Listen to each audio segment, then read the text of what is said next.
Hello friends, good morning.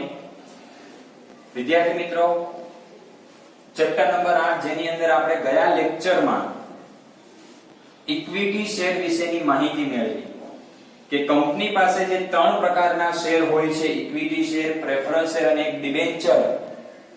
એમાંથી આપણે પહેલો પ્રકાર શીખ્યા કંપનીના ઇક્વિટી શેર. ઇક્વિટી શેર એ કંપનીના શું છે? સાચા માલિકો છે. મૂડી મેળવવાનો હક, ડિવિડન્ડ મેળવવાનો હક સૌથી કેવો હોય છે? છેલ્લે હોય છે. ક્લિયર છે? આ બધી માહિતી આપણે શીખ્યા. એને શેર દીઠ મત આપવાનો અધિકાર છે, એને હકના શેર, બોનસ શેર, આ દરેક વસ્તુઓ એને લાભ મળે છે. આજે આપણે એનાથી આગળ જોઈએ બીજો પ્રશ્ન.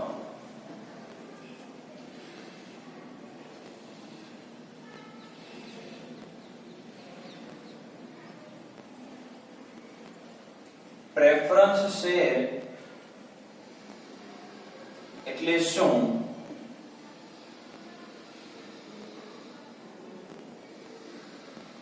તેના લક્ષણો સમજાવો. યાદ છે ને, પ્રેફરન્સ શેર ને મૂડી મેળવવાનો, ડિવિડન્ડ મેળવવાનો હક કેવો? પ્રથમ, કારણ કે ડિબેન્ચર હોલ્ડર ને ડિવિડન્ડ ન મળે, કારણ કે દેવું છે, દેવા ઉપર કંપની એને વ્યાજ ચૂકવે. શું ચૂકવે? વ્યાજ. તો ડિવિડન્ડ મેળવનાર કોણ? બે છે, પ્રેફરન્સ શેર હોલ્ડર અને ઇક્વિટી શેર હોલ્ડર. તો ડિવિડન્ડ મેળવવાનો પ્રથમ હક કોનો થયો? Preference share holder. અને છેલ્લો હક કોનો થયો? Equity share holder. તો જો એની ઉપરથી આપણે અર્થ લખવાનો છે, જે પ્રમાણે ઇક્વિટી શેર નો અર્થ લખ્યો ને એ પ્રમાણે અર્થ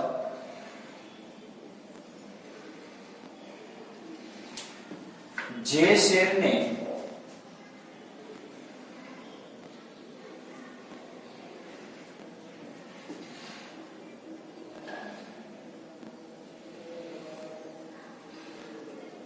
મૂડી મેળવવાનો અને ડિવિડન્ડ મેળવવાનો હક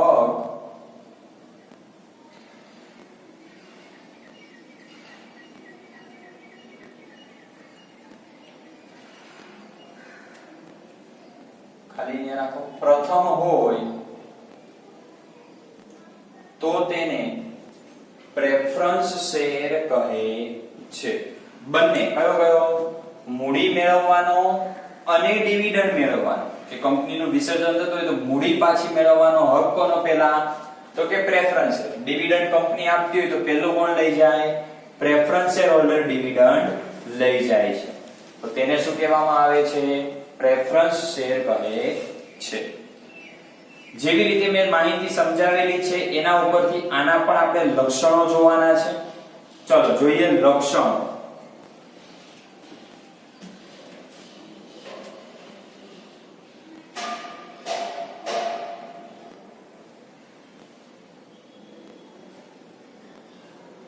પ્રેફરન્સ શેરના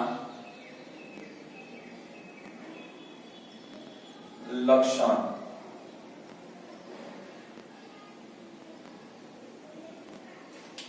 પહેલું જ લક્ષણ છે ડિવિડન્ડ. તો વ્યાખ્યામાં જો મેં આ તમને સમજાવી દીધું. પ્રેફરન્સ શેર હોલ્ડરને ડિવિડન્ડ મેળવવાનો હક કેવો હોય છે? પ્રથમ. તો એ લખવાનું છે કે પ્રેફરન્સ શેર હોલ્ડરને ડિવિડન્ડ મેળવવાનો હક કેવો છે? પ્રથમ છે. કે કંપનીને નફો થાય અને કંપની ડિવિડન્ડ ડિસ્ટ્રીબ્યુટ કરે તો પ્રથમ ડિવિડન્ડ કોને મળે? પ્રેફરન્સ શેર હોલ્ડરોને મળે. પ્રેફરન્સ શેર હોલ્ડરને જોખમ પણ કેવું હોય? ઓછું હોય. સૌથી વધુ જોખમ તો કોણ લઈને બેઠું છે? ઇક્વિટી શેર હોલ્ડરો લઈને બેઠા છે. બીજું કીધું છે મતાધિકાર. બીજો મુદ્દો મતાધિકાર.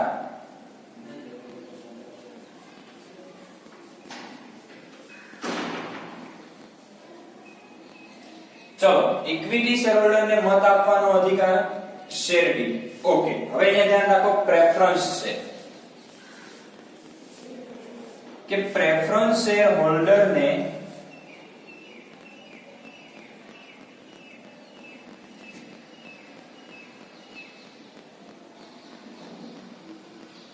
પોતાના હિત અંગેની બાબતમાં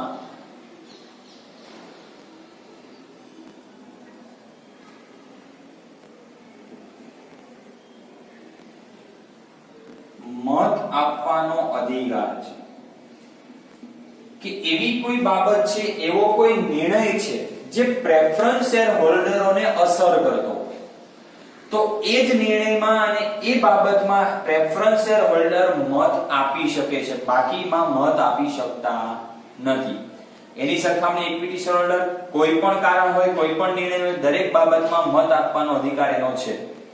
જ્યારે અહીંયા પોતાના હિત અંગેની બાબત હોય, પોતાના હિતને અસર કરતી હોય, તો એ બાબતમાં જ પ્રેફરન્સ શેર હોલ્ડર શું કરી શકે છે? મત આપી શકે છે, બાકી આપી શકતા નથી. આગળ જોઈએ છીએ પસંદગી, કે કેવા રોકાણકારો પ્રેફરન્સ શેરમાં રોકાણ કરવાનું પસંદ કરે છે.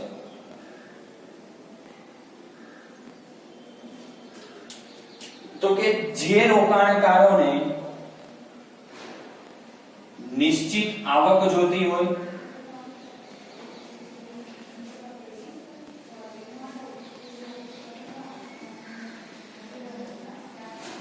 નિશ્ચિત એટલે સ્થિર આવક આવી ગઈ, બરાબર. બીજું, જોખમ ઓછું જોઈતું હોય,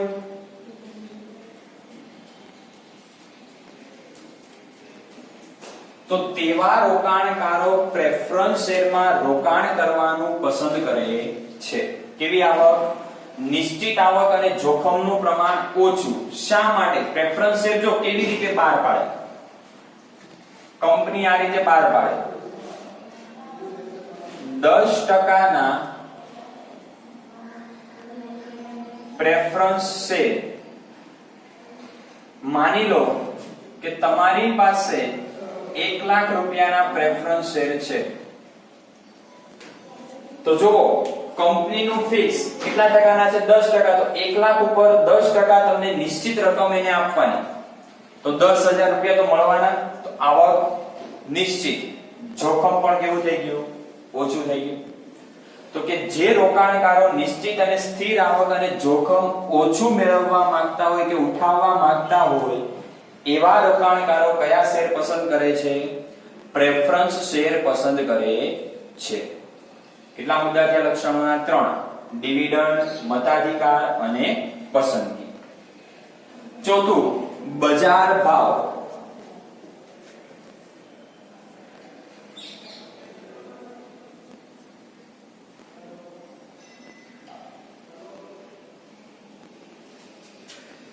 ધ્યાન રાખજો, અહીંયા પ્રેફરન્સ શેરના બજાર ભાવ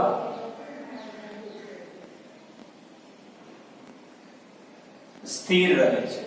કેવા રહે છે? સ્થિર. પરંતુ વ્યાજના દરમાં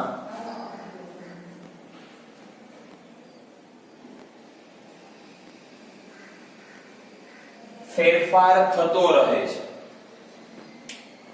પ્રેફરન્સ શેરની કિંમત, દાખલા તરીકે 10 રૂપિયામાં પ્રેફરન્સ શેર બહાર પાડી હોય તો આ કિંમત સ્થિર જ રહે, આમાં કોઈ વધારો ઘટાડો ના થાય. પણ બદલાય શું? આ વ્યાજનો દર 10% ના હોય તો 11% પણ થાય, 9% પણ થાય. વ્યાજના દરમાં ફેરફાર થાય, પણ પ્રેફરન્સ શેરની મૂળ કિંમતમાં કોઈ ફેરફાર થતો નથી. આ યાદ રાખજો. એટલે પ્રેફરન્સ શેરના બજાર ભાવ તો હંમેશા કેવા હોય? સ્થિર જ રહે, મૂળ કિંમત સ્થિર જ રહે. પણ ફેરફાર શેમાં થાય છે? તો કે માત્ર વ્યાજના દરમાં જ ફેરફાર કરવામાં આવે છે. ક્લિયર છે? કેટલા લક્ષણોના મુદ્દા શીખ્યા? 4. આગળ જોઈએ 5મું, જોખમનું પ્રમાણ. તો એ તો મેં તમને શીખવાડી દીધું છે.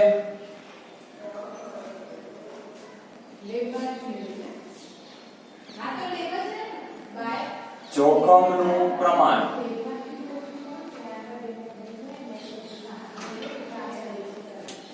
કે ઇક્વિટી શેર હોલ્ડર કરતા પ્રેફરન્સ શેરને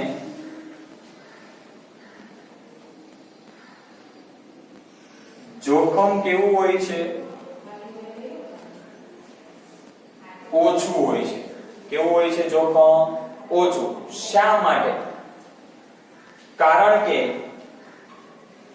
જે પ્રેફરન્સ શેર હોલ્ડર છે એમને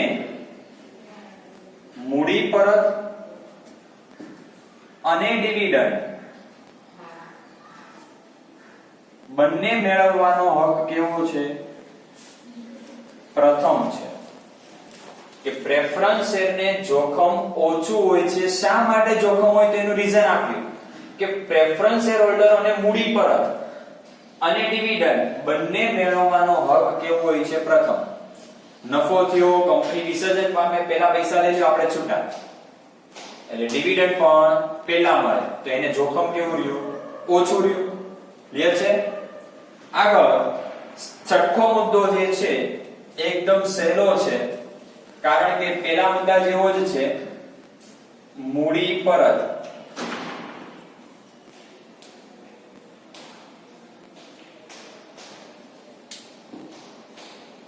તો બોલો, અહીંયા જ મેં તમને કહી દીધું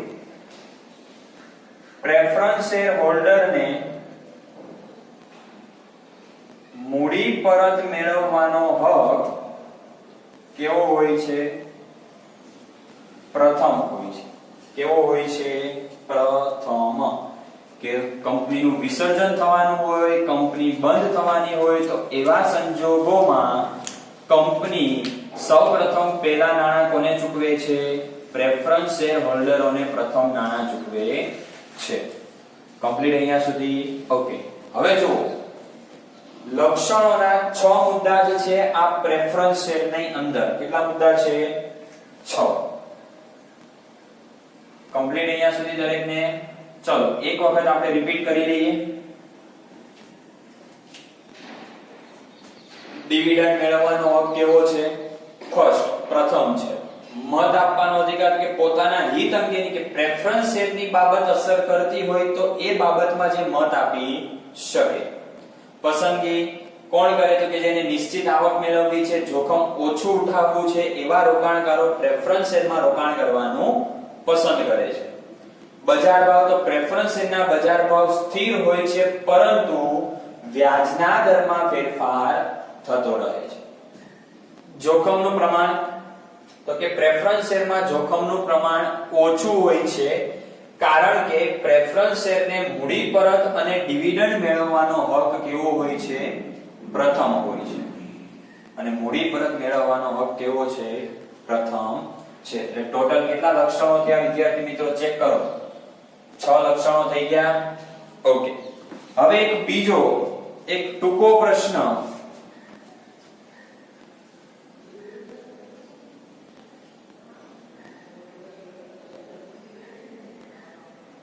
માલિકીના ભંડોળ,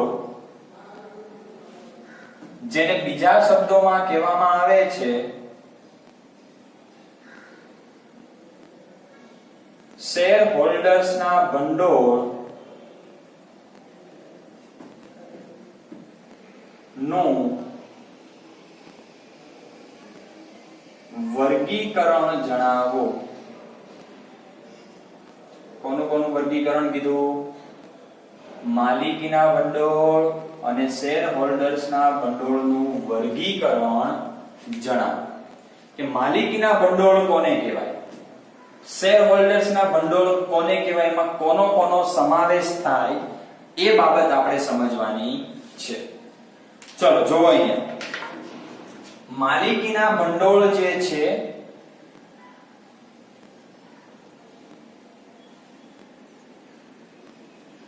એમાં 3 બાબતનો સમાવેશ થાય. કેટલી બાબતનો? 3. જે મેં તમને શીખવાડી છે, પણ આપણે અહીંયા ખાલી માત્ર એના નામ લખીએ છીએ.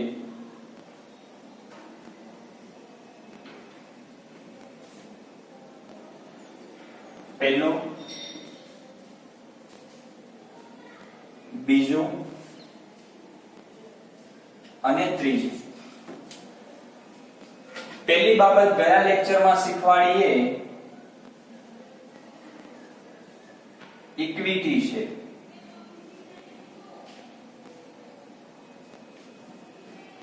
બીજું આજે જે શીખ્યા એ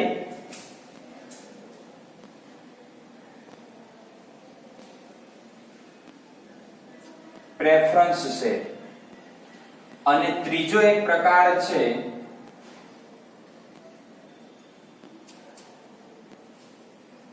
રાખી મૂકેલી કમાણી. તો કે રાખી મૂકેલી કમાણી એટલે શું સમજો, હું ટૂંકમાં અત્યારે સમજાવું છું કે કોઈ કંપનીને 10 લાખ રૂપિયા નફો થાય છે તો શું આ કંપની બધો નફો વેચી દેશે? બધો નફો ઘરે લઈ જશે? ના લઈ જાય. કે આમાંથી અમુક ટકા રકમ, દાખલા તરીકે 1 લાખ રૂપિયા કે 2 લાખ રૂપિયા કંપની શું કરશે? પોતાની પાસે રાખી મૂકે છે કે ભવિષ્યમાં એવા કોઈ સંજોગ આયા તો, અચાનક કોઈ આકસ્મિક જરૂર પડી તો ત્યારે આ 1 લાખ રૂપિયા એ રાખી મૂકેલી કમાણી કહેવાય કે એનો ઉપયોગ તમે કરી શકો છો. આકસ્મિક જરૂર, અચાનક કાચો માલ લેવાની જરૂર પડી, આપણી પાસે પૈસા નથી, તો તમે આવી રાખી મૂકેલી કમાણીનો ઉપયોગ કરી શકો છો. પાછી ઓલા પૈસા આવે એટલે પાછા 1 લાખ રૂપિયામાં જમા કરી દેવાના. એટલે કંપનીની પાસે માલિકીના ભંડોળ કોને કહેવાય? માલિકીના ભંડોળ એટલે આપણી માલિકીની મૂડી હોવી જોઈએ. તો ઇક્વિટી શેર છે, પ્રેફરન્સ શેર છે અને રાખી મૂકેલી કમાણી છે. જેની અંદર ઇક્વિટી શેર છે એના પાછા 3 પ્રકાર પડે છે. કેટલા પ્રકાર પડે છે? 3. જો અહીંયા કયા કયા 3 પ્રકાર પડે છે જોઈએ આપણે.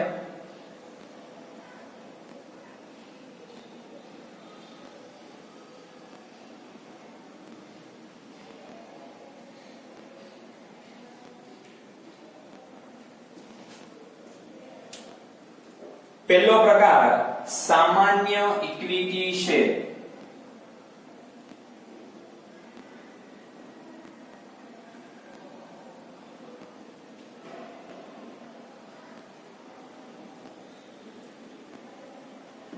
બીજો પ્રકાર સ્વેટ ઇક્વિટી શેર. અને ત્રીજો પ્રકાર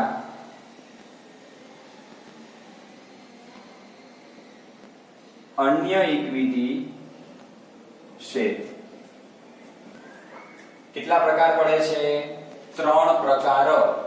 સામાન્ય ઇક્વિટી શેર એટલે આપણે ગયા લેક્ચરમાં જે માહિતી મેળવી ને સામાન્ય ઇક્વિટી શેર કહેવાય. સ્વેટ એટલે કોઈ એવું ના સમજતા સ્વીટ એટલે ગળ્યા ઇક્વિટી શેર હોય પાછા. આ એક આખો પ્રકાર છે. આ પ્રશ્ન હજી બાકી છે ચલાવવાનો. એક ગુણની એક વ્યાખ્યા જ પૂછાય છે, એ છેલ્લે ચાલશે. અને એક અન્ય ઇક્વિટી શેર. અન્ય ઇક્વિટી શેર એટલે આપણે જોયું તો હકના શેર, બોનસ શેર, આ બધું એસેમાં આવે? અન્ય ઇક્વિટી શેરમાં આવશે. ક્લિયર છે? પ્રેફરન્સ શેરના 2 પ્રકાર પડે છે. કેટલા પ્રકાર? 2.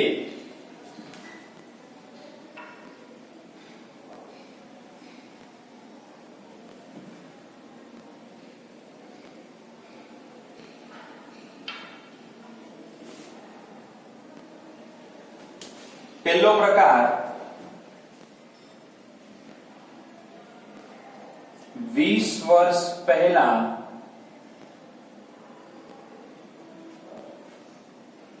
પરત કરી શકાય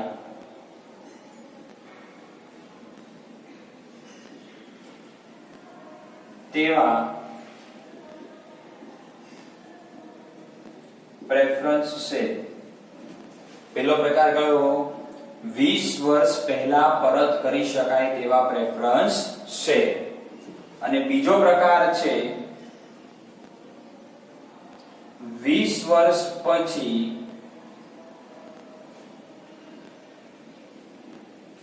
પરત કરી શકાય તેવા પ્રેફરન્સ શેર. આ એના 2 પ્રકાર. કયા કયા? 20 વર્ષ પહેલા પરત કરી શકાય તેવા અને 20 વર્ષ પછી પરત કરી શકાય તેવા પ્રેફરન્સ શેર. કમ્પ્લીટ છે અહીંયા સુધી. તો આ થઈ ગયું આપણું માલિકીના ભંડોળનું વર્ગીકરણ. બે ગુણમાં આવું વર્ગીકરણ પૂછાય કે માલિકોના ભંડોળનું વર્ગીકરણ જણાવો. ક્લિયર છે? ઓકે, ચલો ફરી એક વખત આપણે રિપીટ કરી નાખીએ છીએ માલિકીના ભંડોળનું વર્ગીકરણ. તો માલિકીના ભંડોળ જે છે એનો મુખ્ય 3 પ્રકારે વર્ગીકરણ થાય છે. કેટલા પ્રકારે? 3. ઇક્વિટી શેર, પ્રેફરન્સ શેર અને રાખી મૂકેલી કમાણી. રાખી મૂકેલી કમાણી કોને કહેવાય મેં તમને સમજાવ્યું કે કંપનીને જો 10 લાખ રૂપિયા નફો થાય તો કંપની આ બધો નફો ઘરે લઈ જતી નથી. અમુક ટકા રકમ કંપનીમાં શું કરે છે? રાખી મૂકે છે, પોતાની પાસે રાખે છે. શા માટે? કે ભવિષ્યમાં આકસ્મિક સંજોગોમાં મૂડીની જરૂર પડી તો બહારથી લેવા જવા પડે. એની કરતા બેટર એ છે પોતાની પાસે પડ્યા હોય એ નાણાંનો ઉપયોગ કરો. કારણ કે બહારથી લેવા જાવ, બેંકમાં લોન લેવા જાવ, મિત્રો પાસેથી લોન લેવા જાવ તો એ દેવું થઈ જાય, વ્યાજ પણ ચૂકવવું પડે લોન લીધી હોય તો. જ્યારે આની આ તો આપણી પોતાની માલિકીની મૂડી કહેવાય, એની પર કોઈ વ્યાજ લાગતું નથી. એટલે જો આપણે બે માલિકોના ભંડોળ મેં તમને સમજાવી દીધા, ઇક્વિટી શેર વિશે અને પ્રેફરન્સ શેર વિશે. નેક્સ્ટ લેક્ચરમાં આપણે શેના વિશે શીખવાનું આવશે? થોડું રાખી મૂકેલી કમાણી. શેના વિશે? રાખી મૂકેલી કમાણી. સામાન્ય ઇક્વિટી શેર બધી વિગતો 10 લક્ષણો મેં તમને સમજાયા. સ્વેટ ઇક્વિટી શેર બાકી છે, જે છેલ્લે આપણે એક વ્યાખ્યા ખાલી પૂછાય છે. અન્ય ઇક્વિટી શેર એટલે એની અંદર મેં કીધું હકના શેર, બોનસ શેર, એ બધી વિગતો એમાં આવશે. પ્રેફરન્સ શેર તો એની અંદર બે છે, 20 વર્ષ પહેલા પરત કરી શકાય તેવા અને 20 વર્ષ પછી પરત કરી શકાય તેવા. એ કંપનીએ પોતાના કંપની ધારાના આવેદન પત્ર ની કલમમાં જણાવેલું હોય કે કેવા પ્રકારના શેર બહાર પાડશે. 20 વર્ષ પહેલા પરત કરી શકાય તેવા કે 20 વર્ષ પછી પરત કરી શકાય તેવા. તો આ માલિકીનો ભંડોળ થઈ ગયું. કેટલા ગુણમાં પૂછાય છે? 2 ગુણમાં. ક્લિયર છે અહીંયા સુધી? ઓકે, આજના લેક્ચરમાં આપણે અહીંયા સુધી રાખીએ છીએ. નેક્સ્ટ લેક્ચરમાં આપણે રાખી મૂકેલી કમાણી વિશે શીખીશું. પણ આજનું હોમવર્ક ધ્યાન રાખજો, આજના હોમવર્કમાં તમારે 3 પ્રશ્નો લખવાના છે. કેટલા પ્રશ્નો? 3. પહેલો પ્રશ્ન, પ્રેફરન્સ શેરનો અર્થ અને એના લક્ષણો. પહેલો. બીજું, માલિકીના જે ભંડોળ છે એનું વર્ગીકરણ છે. ઇક્વિટી શેર અને પ્રેફરન્સ શેર વચ્ચેનો તફાવત. તફાવતની અંદર વધુમાં વધુ 5 મુદ્દા બનાવવાના. લક્ષણો ઉપરથી જ બનશે, જો તમને સમજાવી દઉં અત્યારે. ચલો, પહેલો મુદ્દો અર્થ બની ગયો. બીજો મુદ્દો ડિવિડન્ડ, કે ઇક્વિટી શેર હોલ્ડરોને સૌથી છેલ્લે ડિવિડન્ડ મળે, પ્રેફરન્સ શેર હોલ્ડરોને ડિવિડન્ડ પ્રથમ મળે. ત્રીજો મુદ્દો મૂડી પરત. ઇક્વિટી શેર હોલ્ડરોને મૂડી પરત મેળવવાનો હક છેલ્લે છે, પ્રેફરન્સ શેર હોલ્ડરોને મૂડી પરત મેળવવાનો હક પ્રથમ છે. કેટલા મુદ્દા થઈ ગયા? 3. મતાધિકાર. ઇક્વિટી શેર હોલ્ડરોને શેર દીઠ મત આપવાનો અધિકાર છે, જ્યારે પ્રેફરન્સ શેર હોલ્ડરોને પોતાના હિત અંગેની બાબતમાં જ મત આપવાનો અધિકાર છે. 4. જોખમનું પ્રમાણ. ઇક્વિટી શેર હોલ્ડર પાસે જોખમનું પ્રમાણ વધુ હોય છે, જ્યારે પ્રેફરન્સ શેર હોલ્ડર પાસે જોખમનું પ્રમાણ ઓછું હોય છે. કેટલા મુદ્દા થઈ ગયા? 5. હજી વધુ લખવું હોય તો આપણે આગળ લખી શકો છો બજાર ભાવ, કે ઇક્વિટી શેર હોલ્ડરના બજાર ભાવમાં ફેરફાર થતો હોય છે, જ્યારે પ્રેફરન્સ શેરના બજાર ભાવ કેવા હોય છે? સ્થિર હોય છે. આ રીતે તમારે શું કરવાના છે? 5 મુદ્દા મેક્સિમમ લખવાના છે. વધારે લખી શકતા હોય લક્ષણો ઉપરથી તો પણ તમે વધુ લખો તો કોઈ પ્રોબ્લેમ છે નહીં, પણ વધુમાં વધુ કેટલા? 5 તો લખવાના જ છે. 5 કરતા ઓછા મુદ્દા ચાલશે નહીં. તો આજના હોમવર્કની અંદર આ 3 પ્રશ્નો થયા. કયા કયા? પહેલો પ્રશ્ન પ્રેફરન્સ શેરનો અર્થ, લક્ષણો. બીજો પ્રશ્ન માલિકીના ભંડોળનું વર્ગીકરણ અને ત્રીજો પ્રશ્ન બંને વચ્ચેનો તફાવત. ક્લિયર છે? ચલો, તો હવે આપણે અહીંયા સુધી રાખીએ છીએ. નેક્સ્ટ લેક્ચરમાં આપણે આનાથી આગળનો પ્રશ્ન જોઈશું, રાખી મૂકેલી કમાણી. ક્લિયર છે? રાખી મૂકેલી કમાણી વિશે ડિટેલમાં હવે નેક્સ્ટ લેક્ચરમાં આપણે સમજીશું. ઓકે, તો મળીશું હવે નેક્સ્ટ લેક્ચરમાં. Thank you.